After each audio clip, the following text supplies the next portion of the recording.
Welcome back. Are we at the bottom of the market? Will Ethereum ever go up? We're going to be discussing that along with internet computer protocols. AI goes mainstream. Solana is apparently having a potential Wall Street takeover of the blockchain, and much, much more. We have a lot to talk about in today's video as the markets continue the downward trajectory. Now, again, remember what I've said in my previous videos. There's one specific video, I just don't remember the title of it, but we specifically were talking about the market cycle, how the market cycle appears to be kind of following where we were in 2020, not even 2021. Now, typically we look in the cyclage, if that's even a word, I don't think it is, but we just made it up. Anyway, in the place that we are in the cycle, it really does appear that we are at the beginning of 2020. When I look at the cycles, I look at the cycles based on the Bitcoin halving, but apparently that may not be the actual indicator we should be looking at. Now, I did another video, basically, I think it's called Markets in Turmoil. Is this the bottom? Where we're going to be kind of looking at the macro picture of all the cryptos in the market and kind of where I see them going. But in today's video, we're really going to focus on Ethereum, Solana, and more importantly, Internet Computer Protocol. We're going to be starting right here with Ethereum. And don't forget to give this video a free thumbs up and also hit that subscribe button. We upload as much as possible to keep you on top of the latest happening in the financial world. Nothing I say is financial advice. And by the way, if you want to help support the channel, you can click the join button down below to learn more about becoming a channel member, or you can use the super chat in the comments. So I've been talking about Ethereum pretty much since I've been back on the channel in 2025. And in my view, Ethereum has a lot of potential. Now, is it going to reach this potential from a price perspective? I don't know, but I believe that it has a lot of potential because remember, we've been seeing billions and billions of tens of billions of dollars exiting Solana. And while some of this money has been going into the stable coins, some of it is also moving into other cryptos as well. And so remember, when Wall Street is selling the market, which they are definitely selling into this downtrend in the ETFs specifically, in Ethereum as well. At some point, they're going to start purchasing. And all that liquidity that they basically dumped on the market by selling, that was eaten up by people that were buying. But who's going to be the liquidity when the ETFs are buying?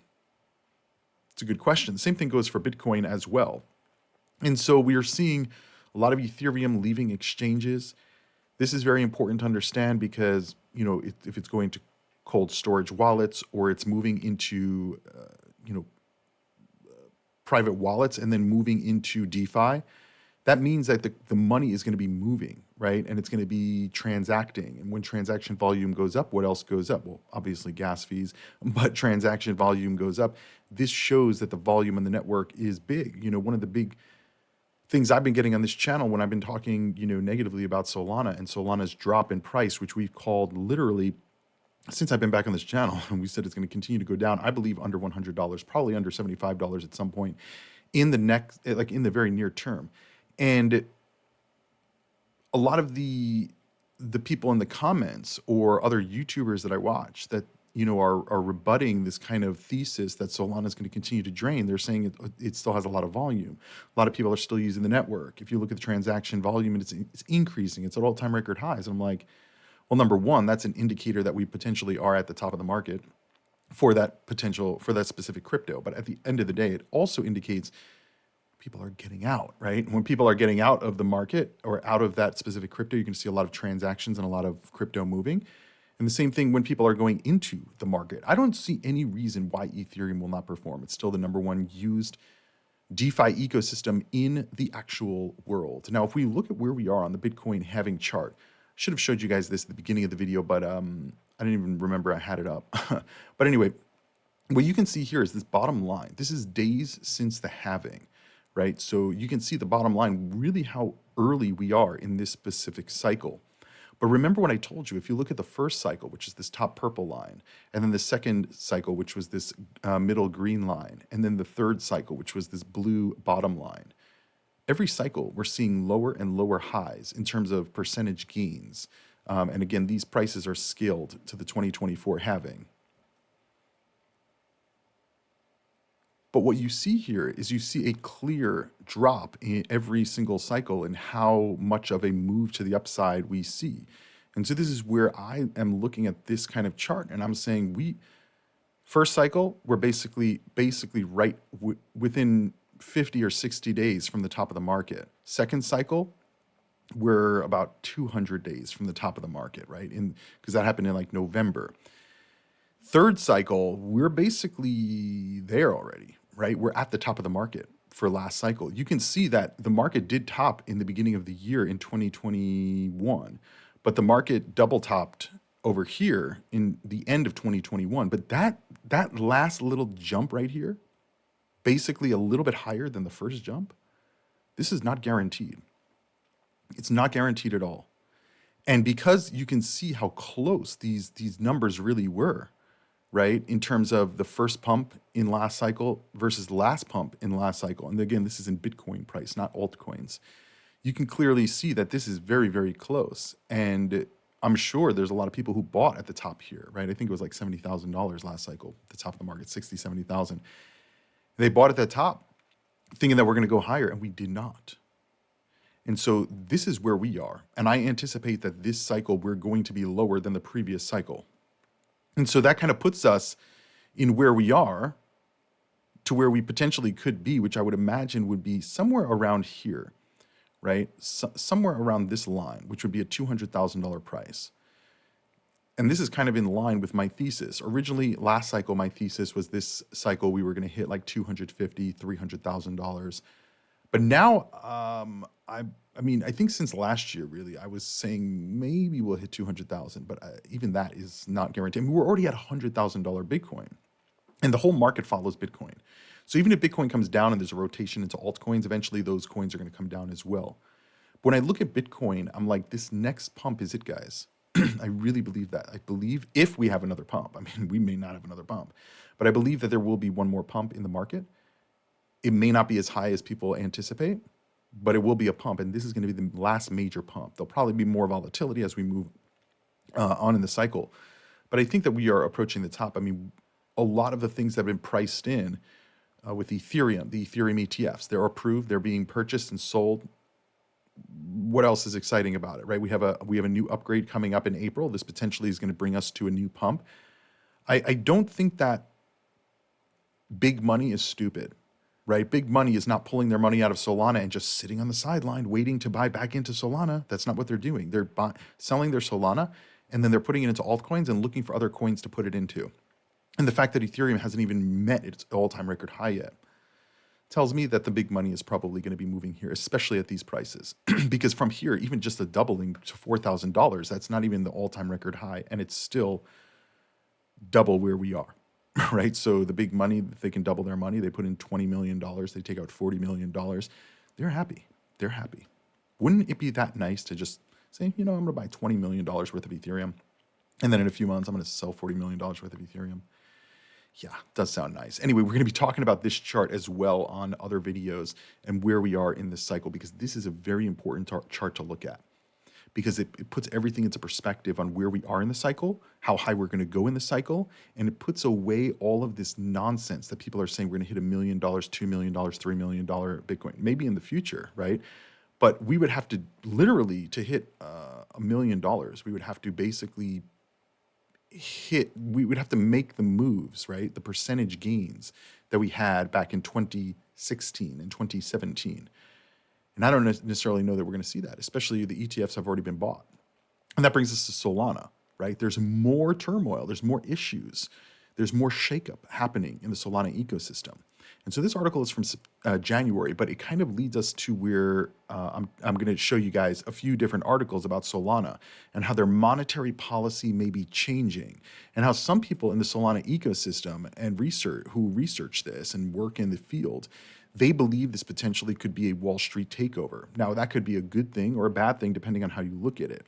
But back in January, Multicoin Capital proposal would drive down inflation in Solana, but would also lower staking yields, right? So back in January, the Multicoin Capital, which was an early investor in Solana, They published a Solana improvement document that would change the Solana emissions from the current fixed schedule to a market based solution. Their proposal would likely drive down inflation, which dilutes Solana holders, but would also lower staking yields, which are a boon for Solana stakers. Right? So they were thinking really about the future, right? What is the inflationary rate going to look like? We used to talk a lot about this in the Cardano ecosystem. Specifically in Cardano, there was pretty decent returns during the previous cycle for staking rewards. Think like 5 and 6%, and then they kind of came down throughout the cycle to about 2.5%. What I was explaining to my viewers was that if you look at the inflationary rate into the circulating supply, which is basically what moves the market cap, it was about a billion coins a year. It still is about a billion coins a year that are being inflated into the Cardano ecosystem. So this for stakers is good because they don't care. They're getting rewards. Even if they're being devalued a little bit, hopefully they're being devalued at a lower rate than they're getting from the rewards itself. So if the rewards are 3% and they're inflating 1%, they're net gaining 2%. But if you're just a holder, you're losing, right? Because you're getting diluted.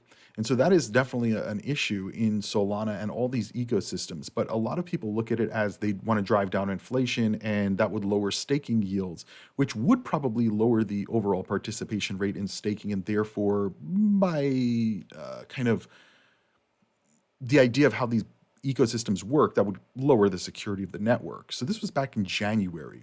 Then, back in the beginning of this month, March, Solana Foundation president cautions this Solana improvement proposal, basically, which could spook institutions. In an X Spaces, Lily Liu argued or urged Solana to take a more holistic approach to inflation. So they talk about Multicoin Capital's proposal to change the emissions. It was generally positive, but as a vote on the proposal draws near, more critics are emerging. Perhaps the most notable is whoa. I didn't have enough coffee this morning, guys.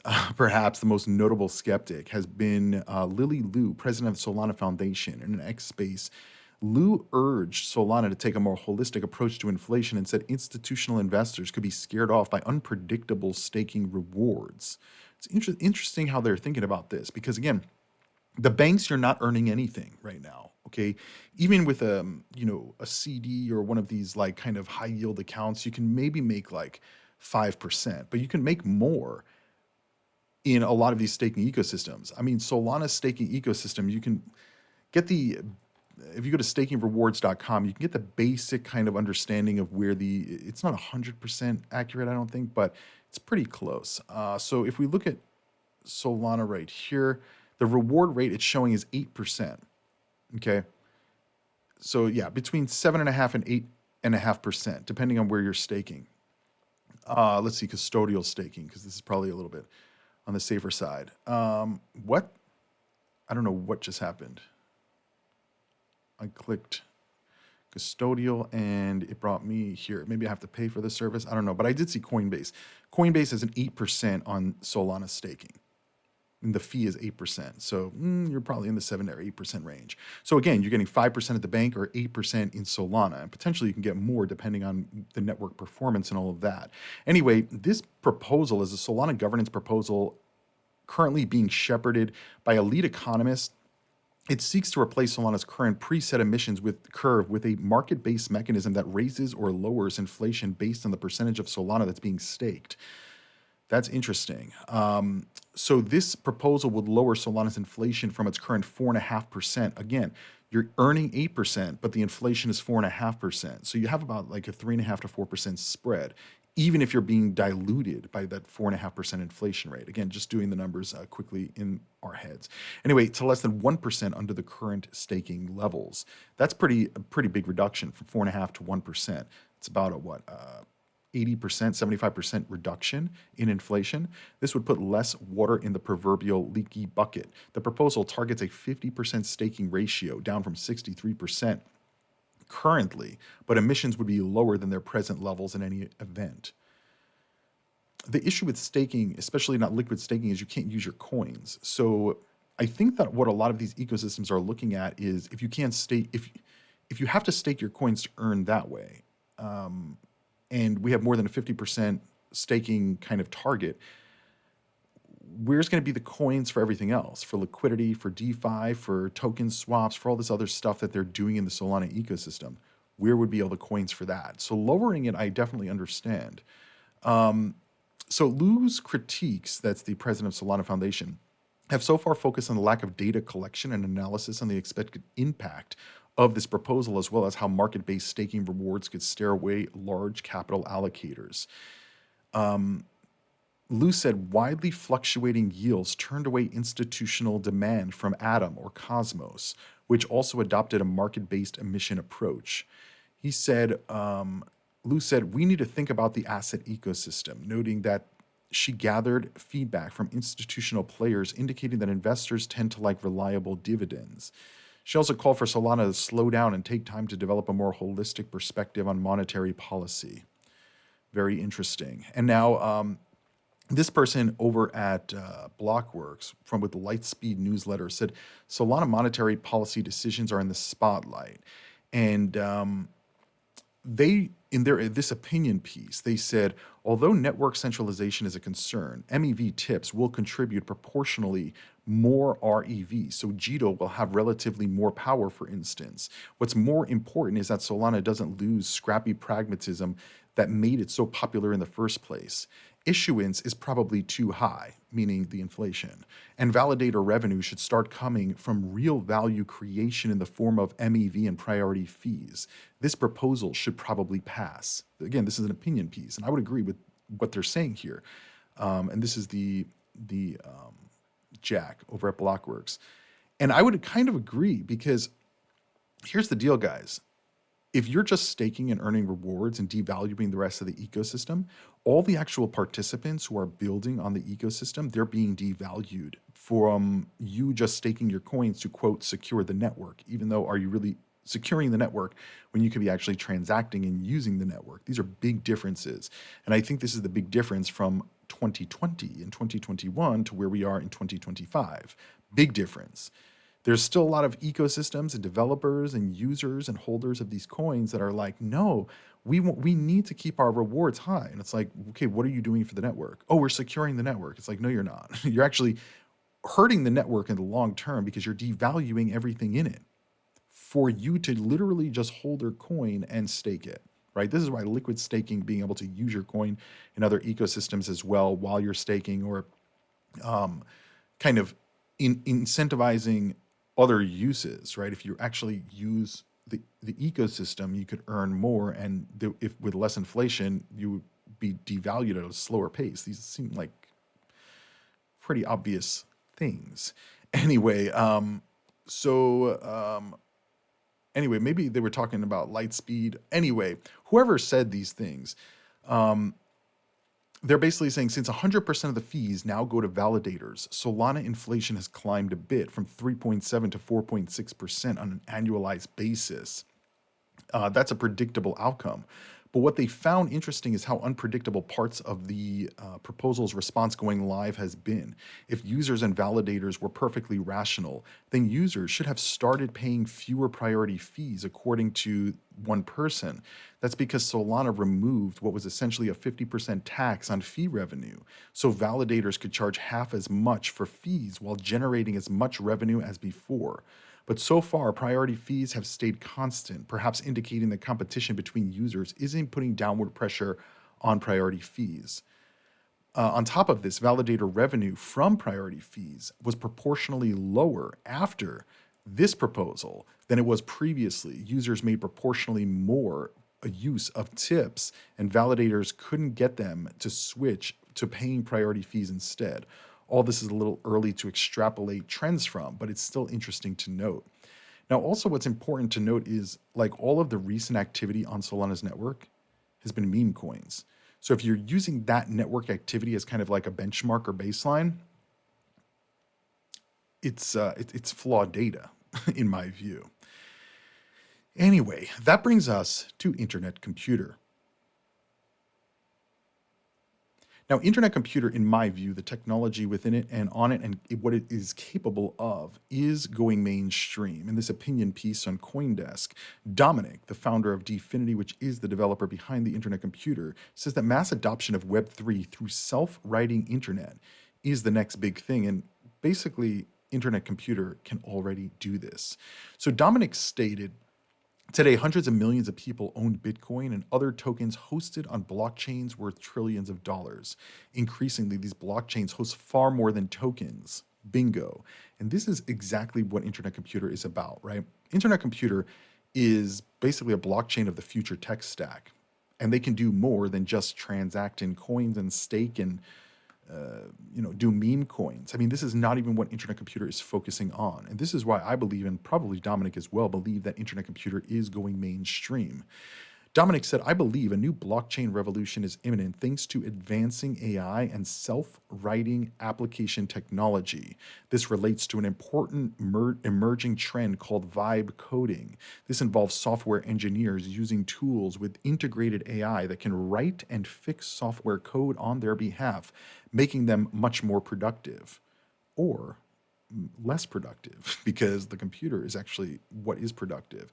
Guys, this is a transition, by the way, into the future. Now, people are like, "Well, it's going to take our jobs." It's going to, yeah, it is. It is. Like, it's going to take your jobs, and this is why I feel like it's so important, especially now, to. And by the way, this has nothing to do with internet computer. What I'm talking about right now. We're going to get back to ICP in a minute, but I do think that it's important for people to think about what their job is and how easy it would be to replace with AI. Like, I've talked to people who really their job could be replaced, but they'll come up with every reason why it won't be. And I'm like, okay, I'm not saying your job is going to be replaced. What I'm saying is, if there's a possibility that at any point in the future that it can, you have to start preparing for that now, right? You have to think about it. And that means potentially changing your career path, right? Changing where you live, changing what you're doing for work. And it can be incremental moves, right? If you believe that, okay, let's say you're a coder, right? Well, 10 years ago, coders would be making a lot of money. Even today, probably coders are going to be making a lot of money, right? More than the regular kind of like 9 to 5 type job. But 10 years ago, IT professionals made a lot of money. Now everybody became an IT professional, so it's saturated market and they don't make as much as people think that they make anymore. And I believe that this will continue to occur, right?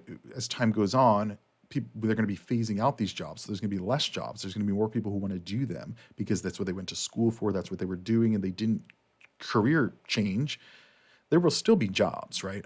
I firmly believe that. I mean, I hate going into a restaurant and they have, scan the QR code. What's even worse than scan the QR code for the menu is when you go to a restaurant and they want you to order, you have a table of 10 people and they're like, yes, scan the QR code and then order in the app. So everybody's ordering at different times. The food's coming out at different times. Or if you're doing it on one phone for one bill, it takes an hour to take the order. Like,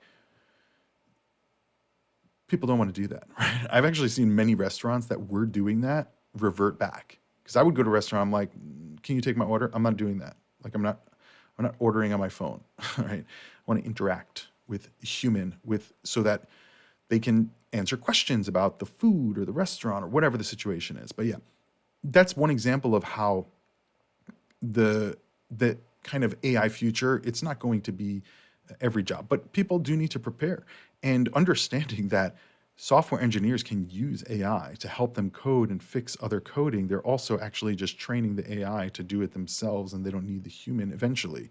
But either way, this technology that internet computer is talking about, you're not seeing it in mainstream AI, right? Right now, everything's just chat GPT, just, chat bots.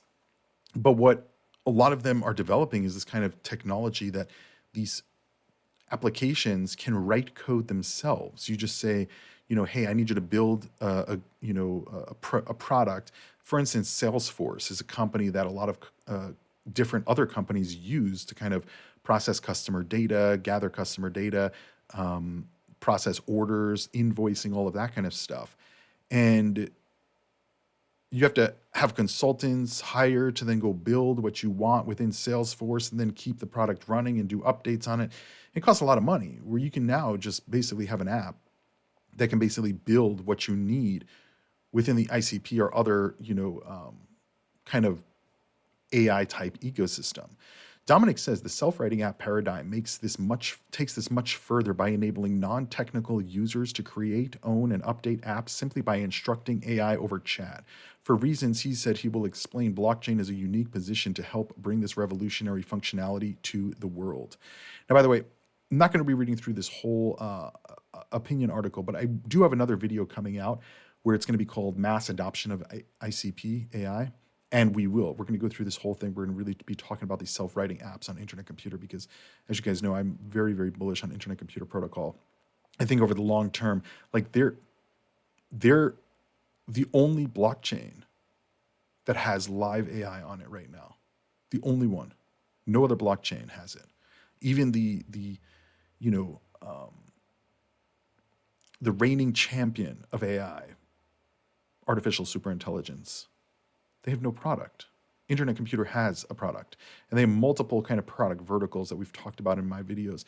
And so whether they succeed at the level Ethereum is at or Bitcoin is at in the next year or two, I don't know. But I do think over time, what we're seeing is internet computer protocol is their business verticals are very aligned with the future of technology and where the technology is going, and kind of decentralizing it and making it more of this decentralized cloud-based ecosystem versus just a server room in an Amazon warehouse, right? So anyway, those are my thoughts on that. Now we're going to talk a little bit more about Bitcoin and the overall markets and kind of what's going on and why I'm still extremely bullish, even though we've come down basically about 35% from the all-time record high in Bitcoin, just over $100,000. And by the way, don't forget to give this video a thumbs up and also hit that subscribe button. That way you never miss a new video. So as we've been talking about the Bitcoin reserve a lot, and I've explained to my viewers, I think it's going to take a lot longer than people anticipate. They're kind of rushing these Bitcoin reserve bills through the state legislatures, and what we saw is multiple, including Wyoming, which is one of the most pro-Bitcoin states in the country. Even they shot down a Bitcoin reserve during the first go around. But now we're hearing Utah pivoted away from the state Bitcoin reserve in their landmark crypto legislation. The Senate removed the provision for a state-backed Bitcoin reserve from its recently passed crypto bill. Their Blockchain and Digital Innovation Amendment aims to establish clear guidelines for use of crypto in the state. The original draft included a provision for allowing Utah to allocate up to 5% of public funds towards digital assets, with a market capitalization exceeding $500 billion. However, lawmakers removed the Bitcoin investment clause before final approval, altering Utah's trajectory in the race to establish a state-owned Bitcoin reserve. I don't think they're going to do this in a bull market. They may do it in a bear market, but I mean, honestly, I don't think that it matters. What people are trying to do is get these states to own Bitcoin. The states don't need approval to own MicroStrategy. They don't need approval to own Bitcoin ETFs because those are technically regulated products that would already be in an investment portfolio. Because crypto is a new type of class of asset, like a lot of these, like a state or pension fund is not going to own gold. They're going to own gold stocks. So I think it's going to take a lot longer to see this Bitcoin reserve at either a state or federal level, but it doesn't matter because there's still a lot of bullish things going on. Spanish bank BBVA gets the green light to offer Bitcoin and Ether trading. And so Spanish financial giant Banco Bilbao that has received approval from Spain's financial regulator to offer Bitcoin and Ether trading to its clients. I mean, this is big, guys. Banks now getting involved. Michael Saylor's strategy, also formerly known as MicroStrategy, is going to raise $21 billion to purchase more Bitcoin in the bull market. I think this is a really risky strategy, guys. But it's bullish. I mean, it's overall really bullish for crypto. And believe this, if Bitcoin does go up to $150,000, $200,000, right? That's basically $150,000 will be double where we're at. If it goes up to $150,000, MicroStrategy is going to the moon. I mean, I don't know any other way to put it, really. And we're also hearing Coinbase is going to be launching 24/7 Bitcoin and Ethereum futures trading in the US. The banks are going to start doing it soon as well. And Coinbase, from my understanding, they're trying to get a tokenized version of their stock to trade on the exchange. That will probably be 24 hours as well. So there is still a lot of bullish stuff going on, guys, even though the market's coming down, even though it seems like turmoil in the markets. Check out my other videos where we're going to be going a little bit more in depth into internet computer protocol as well as the Bitcoin halving cycle. I'll see all of you on the next video. Invest responsibly and crypto on.